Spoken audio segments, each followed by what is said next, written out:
عجله داری؟ نمیدونی چی بپزی؟ بیا تا بهت بگم.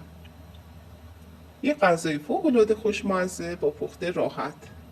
مواد لازم برای تهیه این غذا: یه عدد گوجه فرنگی رو خورد میکنیم، یه عدد سیب زمینی رو خورد میکنیم و سرخش میکنیم، فلفل یک عدد، فلفل تند، رب گوجه یک قاشق و گوجه فرنگی رنده شده یک عدد، گوره و فلفل دلمه مقداری، به همراه 200 گرم گوشت چرخ کرده.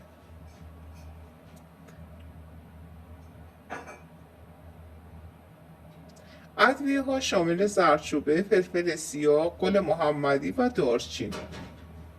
یک عدد پیاز رو خورد میکنیم به صورت خلالی و سرخش میکنیم. وقتی طلایی شد گوشت چرخ کرده رو بهش اضافه میکنیم، ادویه ها رو بهش اضافه میکنیم، هم میزنیم و درش رو به مدت 5 دقیقه میبندیم تا گوشت نیم پز بشه. بعد از اینکه گوشت نیم پز شد رو به گوجه فرنگی، گوجه خورد شده،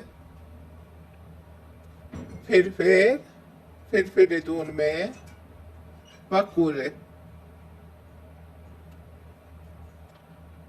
همه مواد رو بهش اضافه میکنیم، هم میزنیم و نصف لیوان هم بهش آب اضافه میکنیم. درش رو به مدت 10 دقیقه میبندیم تا کاملا جا بیفته.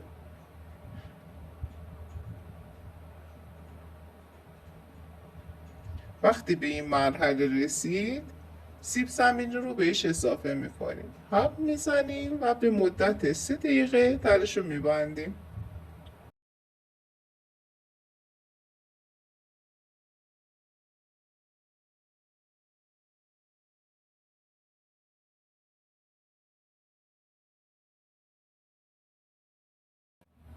غذا پخته شد، حالا وقت لذت بردنه. نوش جونتون.